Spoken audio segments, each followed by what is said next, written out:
दोस्तों, कैसे हैं आप सब। आशा करता हूं आप सब बहुत अच्छे होंगे और आपकी ईपीएफओ की तैयारी बहुत अच्छी चल रही होगी। आपकी तैयारी को बूस्ट करने के लिए मैं आप सब के लिए लेकर आया हूं पीवाईक्यूज, क्योंकि अब आखिरी टाइम है और अभी पीवाईक्यूज सॉल्व करना बहुत इंपॉर्टेंट है। तो स्टार्ट करते हैं, जिसमें हम आज डिस्कस करेंगे फंडामेंटल राइट्स, डीपीएसपी, सिटीजनशिप के क्वेश्चंस एंड शेड्यूल। हमारा फर्स्ट क्वेश्चन है, विच one of the following does not figure in the list of languages in the 8th schedule of the constitution of India. तो देखिए हमारा जो schedule 8 है, schedule 8, ठीक है। शेड्यूल 8 किस चीज के बारे में बात करता है? लैंग्वेजेस के बारे में। कौन सी languages? Schedule languages, schedule languages. आज के टाइम में हमारे कॉन्स्टिट्यूशन में 22 शेड्यूल लैंग्वेजेस हैं। अगर हम इवोल्यूशन की बात करें तो जब हमारा कॉन्स्टिट्यूशन बन के रेडी हुआ उस टाइम 14 लैंग्वेजेस थी। 15 ऐड किया गया कब? 21st amendment 1967। और कौन सा लैंग्वेज ऐड किया गया? सिंधी। नेक्स्ट, उसके बाद 3 लैंग्वेजेस और ऐड हुई। कौन कौन सी, कब हुई? ये 71st कॉन्स्टिट्यूशनल अमेंडमेंट एक्ट आया 1992 में। इसके अंदर नेपाली, मणिपुरी एंड कोंकणी, ये 3 लैंग्वेजेस ऐड किया गया। नेक्स्ट, अगले टर्म में हमारे पास 4 और लैंग्वेजेस उन्होंने ऐड किया। ये कब किया? 92nd constitutional amendment. कब आए? 2003। इसके अंदर 4 और लैंग्वेजेस कौन कौन सी आ गई? तो सबसे पहले डोगरी, डोगरी के बाद संथली, संथली के बाद मैथिली और बोडो। तो बेसिकली इसके अंदर 4 लैंग्वेजेस ऐड की गई। अब पॉइंट है कि इसको याद कैसे रखा जाए। तो याद रखने का तरीका देखो, 21 है, ये 71 है, तो बेसिकली फिर 50 का डिफरेंस है। यहाँ 67 है और यहाँ 90, कितने का डिफरेंस है? 21 का। अब फिर यहाँ पे कितने का डिफरेंस हो गया? देखो ये 21 है ना, इसमें 21 जोड़ो तो ये 21 का 21 ऐड करोगे 1992 आ जाएगा। यहाँ पे, यहाँ 50 था, इसको 1 मान लो, इसमें घटा दो, 21 में से 10 गए, कितने बचेंगे? 11। नंबर्स इस तरीके से याद करने हैं। अब ये देखते हैं, तो एक स्टोरी सुनाता हूँ, ध्यान से सुनना। एक लड़की है जो सिंधी है। क्या है ये? सिंधी। ये एक नेपाली लड़के से शादी कर लेती है, ठीक है। और नेपाली लड़के से शादी कर लेती है और शादी करके रहने लग जाते हैं। वो लड़का नाकारा निकलता है और कोई काम नहीं करता। तो ये लड़की कहती है, जा कुछ मनी वनी कमा। क्या कमा? कुछ मनी वगैरह कमा।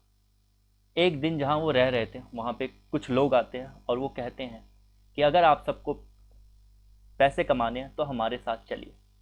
तो वो पूछते हैं कौन कौन हमारे साथ चलेगा, कौन कौन हमारे साथ चलेगा। तो ये जो बंदा होता है नेपाली, ये कहता है मैं जाऊँगा। ये चला जाता है नौकरी पे बाहर करने के लिए अकेले।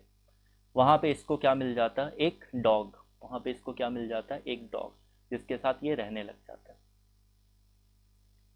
डॉग को क्या होता है? एक दिन मच्छर काट लेता है, मच्छर काट लेता है और मच्छर काटने की वजह से वो बीमार हो जाता है। बीमार होने की वजह से वो क्या करता था? भौंकते रहता था।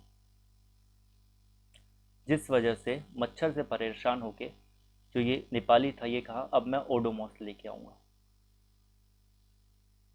और ओडोमॉस लेके आ गया, जिसकी वजह से इसको क्या मिल गई? अब मच्छरों से शांति मिल गई। मच्छरों से क्या मिल गई? शांति। तो देखो, सिंधी, नेपाली, सॉरी, नेपाली, नेपाली, मणिपुरी, कोंकण, डॉग से याद रखना डोगरी, मच्छर से याद रखना मैथिली, ओडो से याद रखना बोडो, और शांति से याद रखना संथाली। तो इस तरीके से आपको ये लैंग्वेजेस याद रखनी है। आगे बढ़ते हैं।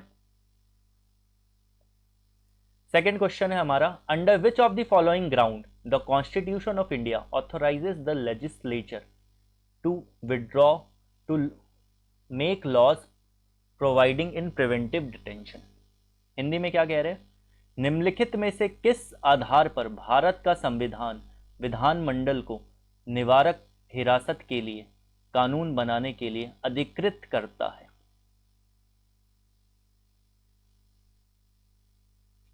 तो देखो, प्रिवेंटिव डिटेंशन मतलब किसी भी इंसान को कि बेसिक को क्या किया जाता है, बेसिकली हाउस अरेस्ट कर लिया जाता है, घर के अंदर अरेस्ट किया जाता है। जैसे आपने सुना होगा जम्मू कश्मीर में जब आर्टिकल 370 हटा तो वहाँ के जो इम्पोर्टेंट लीडर्स थे उनको क्या किया गया, प्रिवेंटिव डिटेंशन के अंदर अरेस्ट कर लिया गया।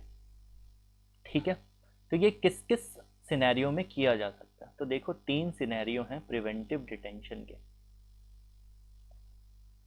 पहला सिनेरियो सिक्योरिटी, अगर देश की सिक्योरिटी की बात है तो किया जा सकता है।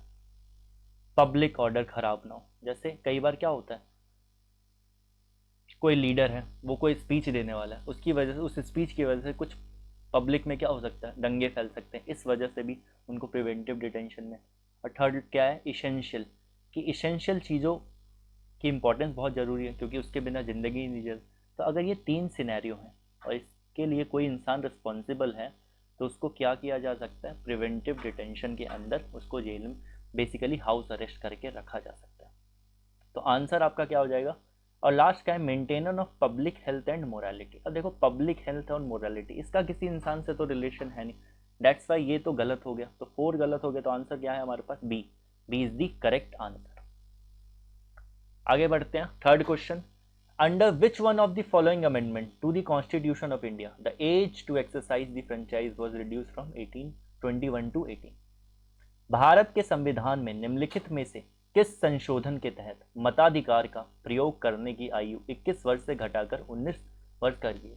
सिंपल देखो, आपसे पूछा जा रहा है कि पहले वोट देने का अधिकार था 21 साल जब हमारा कॉन्स्टिट्यूशन बना, और ये हो गया क्या 18 ईयर, आज के टाइम में क्या 18। ये कब हुआ, 1989 में। कौन सा अमेंडमेंट था ये, 61st अमेंडमेंट। तो आंसर क्या हो जाएगा आपका, सी, 61वां संशोधन। आगे बढ़ते हैं।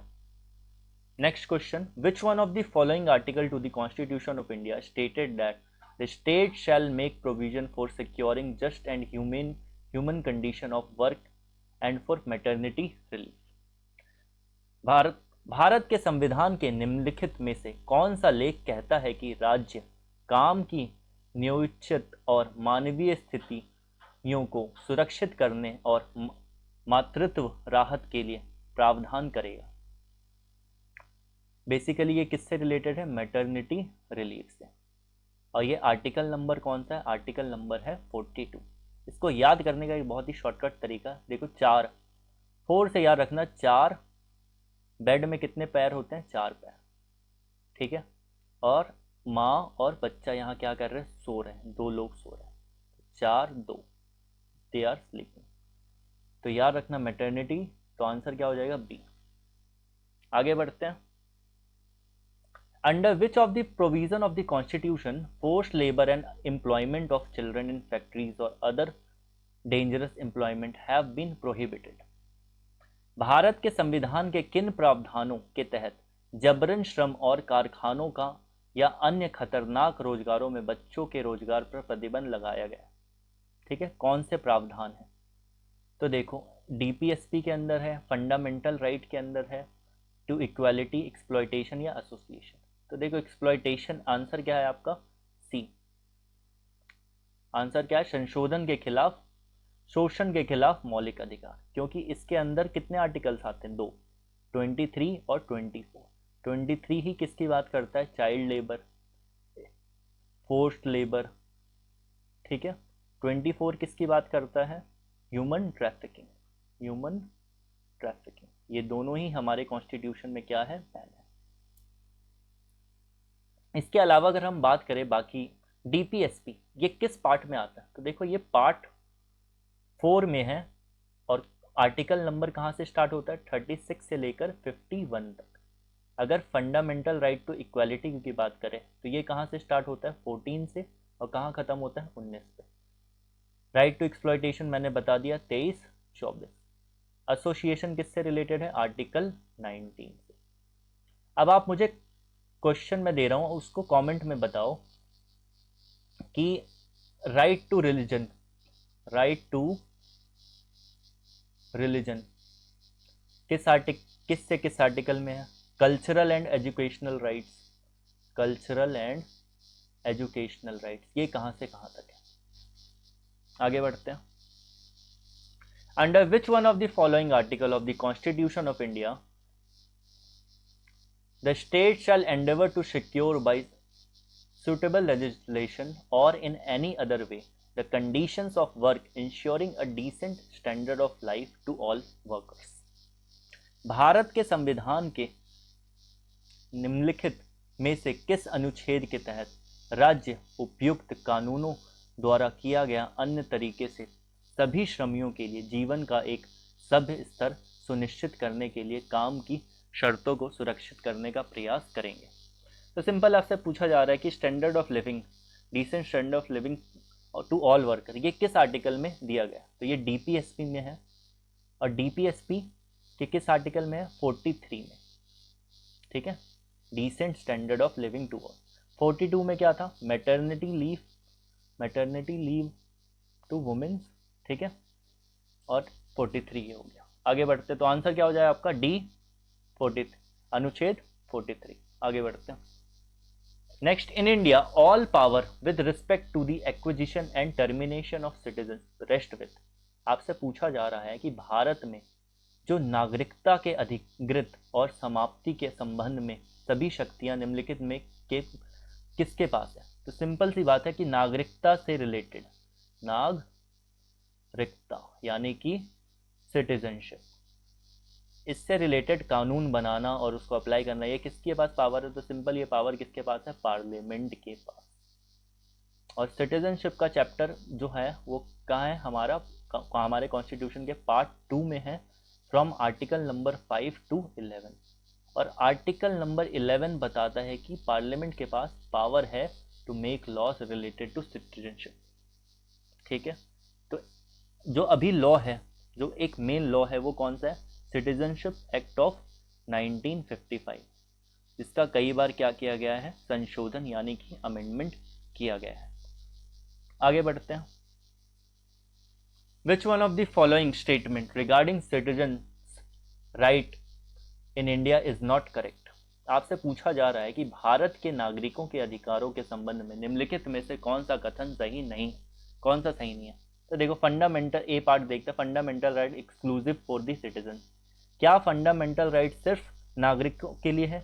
जी नहीं। तो ये क्या हो गया? गलत हो गया। यही आपका आंसर क्या हो गया? सही हो गया। तो देखते हैं किसके लिए। देखो, हमारे जितने भी फंडामेंटल राइट हैं उसमें से कुछ जो हैं वो किसके लिए हैं? सिर्फ ओनली सिटीजन्स, मतलब कुछ ऐसे हैं जो सिर्फ नागरिकों के लिए। कौन कौन से? आर्टिकल नंबर 15, 16, 19, 29 और 30। अब यही आर्टिकल क्यों? बाकी जितने भी रह गए 14, 17, 18, 20, 21, 22, 23, 24 अप टू 28, ये सारे किसके अंदर आते हैं? बोथ, दोनों के लिए, सिटीजन्स के लिए भी और फॉरेनर्स के लिए भी। ये क्यों नहीं है? देखो, 15 किससे रिलेटेड है? एजुकेशन। अब आप बताओ कि अगर कोई विदेशी आके इंडिया में बोले कि मुझे ना एजुकेशन का राइट मिले, एजुकेशन के लिए मुझे रिजर्वेशन मिले, ये पॉसिबल है? नहीं। कोई बाहर का देश, कोई बाहर का इंसान आके बोले कि मुझे क्या चाहिए? नौकरी चाहिए गवर्नमेंट, हो सकता है? पॉसिबल नहीं। यहाँ इंडिया में नहीं मिल रही, बाहर वालों को कैसे दे दोगे?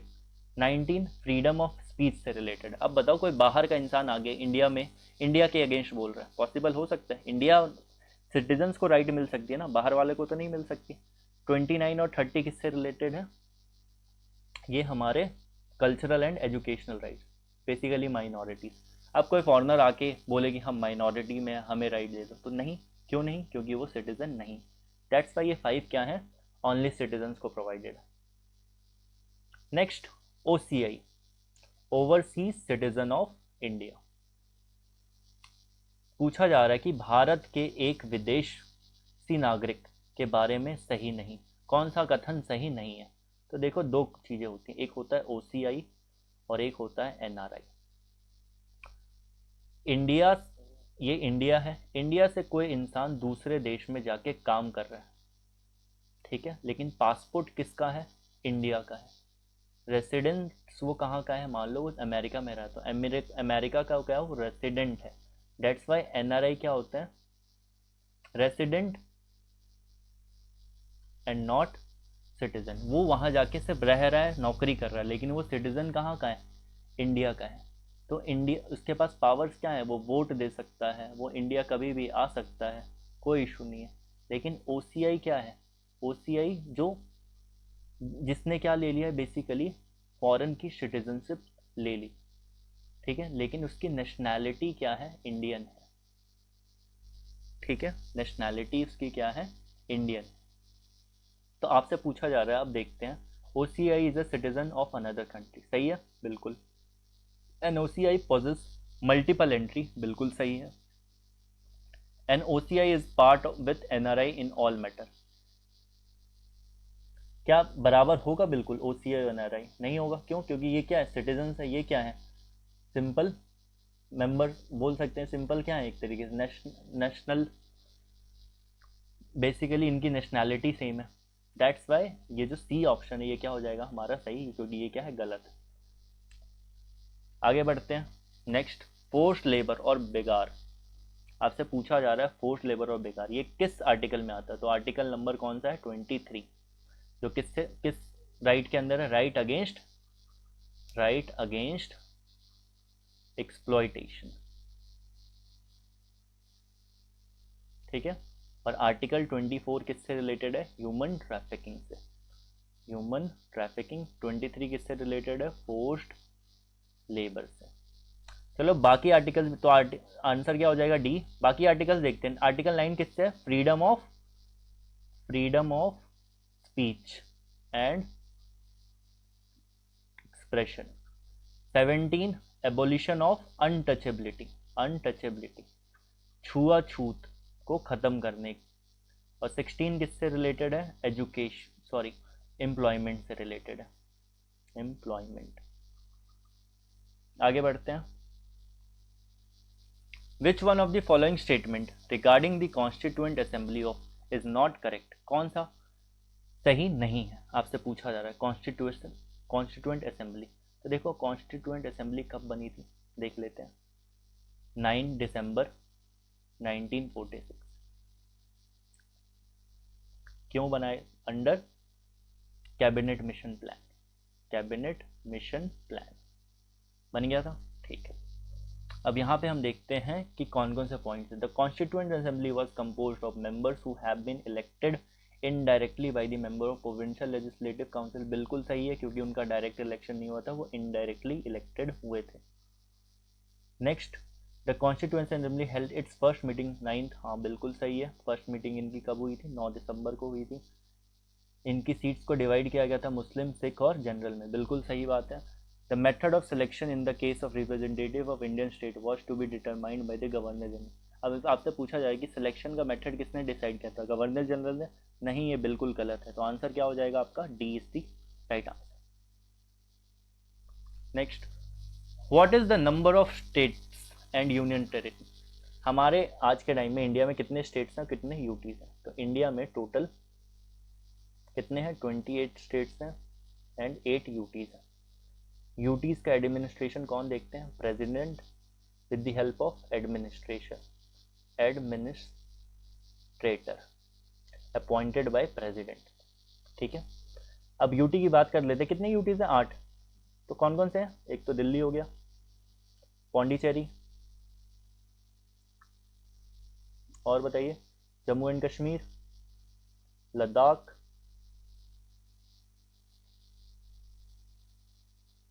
और बोलिए जल्दी से, बाकी आप कमेंट बॉक्स में करिए। आगे बढ़ते हैं।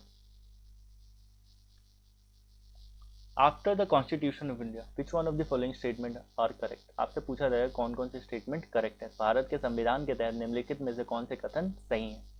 तो पहला, तो कॉन्स्टिट्यूशन, संविधान सर्वोच्च है, बिल्कुल सर्वोच्च है, सुप्रीम है, तो सही है। संघ और राज्य सरकारों के बीच शक्तियों का स्पष्ट विभाजन है, बिल्कुल क्या है, सेंटर और स्टेट के बीच में पावर्स क्या है, डिवाइडेड है।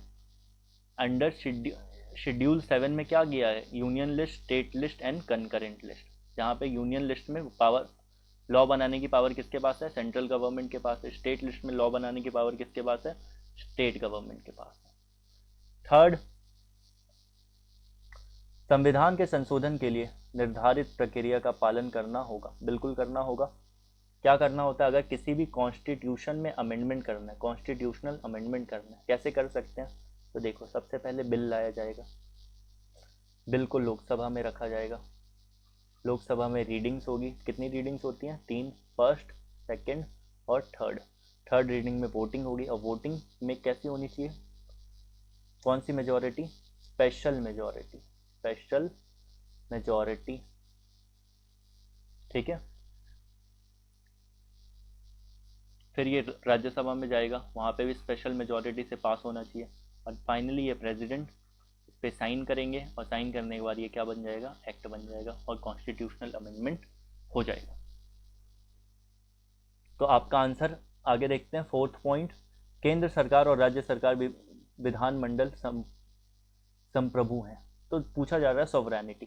देखो सॉवरेनिटी की बात करें तो सॉवरन कौन है, सेंट्रल गवर्नमेंट है एंड नॉट स्टेट गवर्नमेंट, क्योंकि स्टेट गवर्नमेंट क्या है, क्योंकि कभी भी अगर कॉन्स्टिट्यूशन के अकॉर्डिंग वर्क नहीं करेगी स्टेट गवर्नमेंट, तो स्टेट गवर्नमेंट पे आर्टिकल 356 लगा के उसकी पावर्स को छीन लेंगे कौन, प्रेसिडेंट साहब।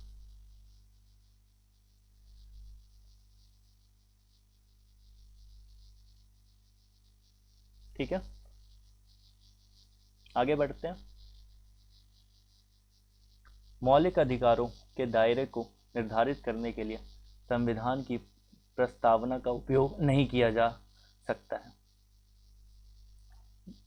तो बेसिकली ये क्या किया जा रहा है कि प्रियम्बल का यूज़ तो बिल्कुल किया जाएगा, प्रियम्बल का यूज़ फॉर फंडामेंटल राइट, और किया भी गया। तो आंसर क्या हो जाएगा आपका, 1 2 3 सही है, तो ऑप्शन नंबर हो जाएगा D is the correct answer. आगे बढ़ते हैं। The right to free and compulsory education, आपसे पूछा जा रहा है right to free and compulsory RTE education जो आया 2009, ये किस उम्र के बच्चे के लिए है, किस एज ग्रुप के लिए आया, तो 6 to 14 एज ग्रुप के लिए।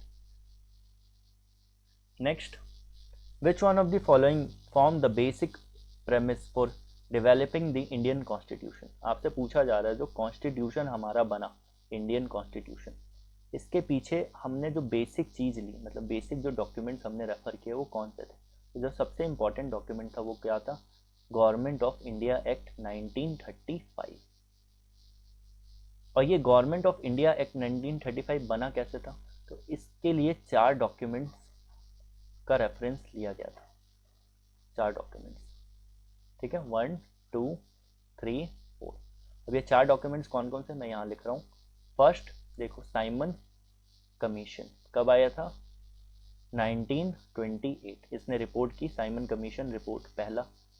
दूसरा 1930 से लेकर 32 तक 3 क्या हुए, राउंड टेबल कॉन्फ्रेंस हुए, और राउंड टेबल कॉन्फ्रेंस की जो भी फाइंडिंग्स थी वो।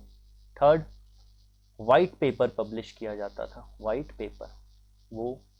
और लास्ट, जॉइंट सेलेक्ट कमिटी। तो बेसिकली इन चारों डॉक्यूमेंट्स को रेफर करके क्या बनाया गया, गवर्नमेंट ऑफ इंडिया एक्ट 1935।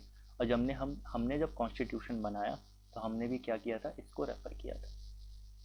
आगे बढ़ते हैं। Under the fundamental rights in the constitution of India, right to religion is not restricted by. तो देखो जितने भी फंडामेंटल राइट्स हैं उनके ऊपर क्या है, रीजनेबल रिस्ट्रिक्शन। इसी तरीके से जो हमारा राइट टू रिलीजन है इसके ऊपर भी क्या है, रेस्ट्रिक्शन। कौन कौन से रेस्ट्रिक्शन, तो तीन तरीके के रेस्ट्रिक्शन है। एक तो पब्लिक ऑर्डर, दूसरा मोरालिटी, और थर्ड क्या है, हेल्थ। ये तीनों मेंशन्ड हैं। लेकिन जो फोर्थ है, to acquire and administer property, ये इस पे कोई रेस्ट्रिक्शन नहीं है, तो डी क्या हो जाएगा, करेक्ट आंसर हो जाएगा। आगे बढ़ते हैं। Right to privacy is an implied fundamental right traceable to right to equality, right against exploitation. आपसे पूछा जा रहा है राइट टू प्राइवेसी किस राइट का पार्ट है, तो बेसिकली ये किसका पार्ट होगा, right to life under and personal liberty under article number 21। और ये राइट टू प्राइवेसी कब आई, 2017 में पुट्टू स्वामी जजमेंट। इस केस में बोला गया right to privacy is a fundamental right, और उसके बाद ही आगे प्रोसीड हुआ। आगे बढ़ते हैं। नेक्स्ट क्वेश्चन है, the constituent assembly which drafted the constitution of India was set up under the. आपसे पूछा जा रहा है जो कॉन्स्टिट्यूएंट असेंबली बनाया गया था वो किसके अंडर सेटअप किया गया था, तो मैंने अभी बताया इस वीडियो में भी, कैबिनेट मिशन के अंदर ये क्या किया गया था, कॉन्स्टिट्यूएंट असेंबली बनाई गई थी। और इसकी फर्स्ट मीटिंग कब होती है, 9 दिसंबर 1946। Next, which one of the following constitutional amendment accorded position of primacy to directive principle of state policy over fundamental right। तो आपसे पूछा जा रहा है कि निम्नलिखित में से कौन सा संवैधानिक है संशोधन ने प्रावधान का स्थान दिया राज्य नीति के निर्देशक सिद्धांतों के ऊपर मौलिक अधिकार, जिसमें डीपीएसपी को ज़्यादा पावर मिली as compare to fundamental right. तो ये जो कॉन्स्टिट्यूशन था, ये अमेंडमेंट है कौन सा, 42nd कॉन्स्टिट्यूशनल अमेंडमेंट, जिसको बाद में 1980 में जब मिनर्वा मिल केस होता है तो वहाँ पे फिर से इसको क्या किया जाता है, नलिफाई किया जाता है, क्या किया जाता है फिर से, बैलेंस्ड अप्रोच, दोनों को बैलेंस करके चलना है।